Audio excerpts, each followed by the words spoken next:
Good afternoon, I'm John Shumway, and I am at Kennywood this afternoon.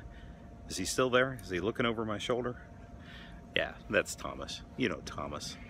They introduced Thomas on the 27th of July and immediately had some issues with Thomas.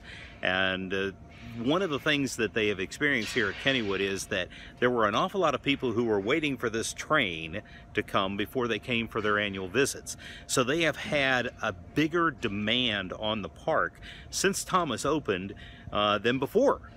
And that's a good thing, right? Well, yes and no. They also have an issue with employment in that a lot of the kids who work here went back to school. They weren't able to hire as many kids for a number of reasons.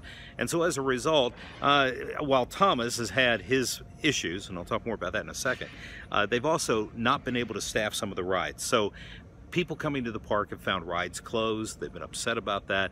I mean, as you look the other direction here, you got the Thunderbolt there, you've got the Raging Rapids over there, and there have been times when people have come and not been able to get on the Raging Rapids. And the reason is they don't have enough employees to open the ride. And they have to have a certain number of employees for safety reasons for each of the rides. So they have to make decisions on what's open and what's not.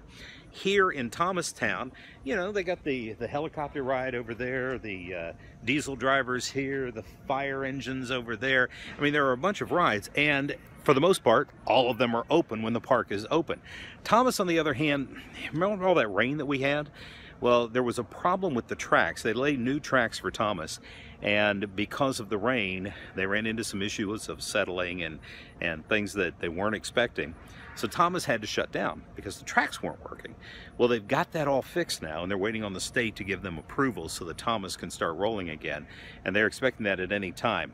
That will be the solution for that ride. But then you have the Skyrocket that's not operating right now, and you've got all the construction going on for the new Steelers ride, and it gives the impression that the park has got some really big problems.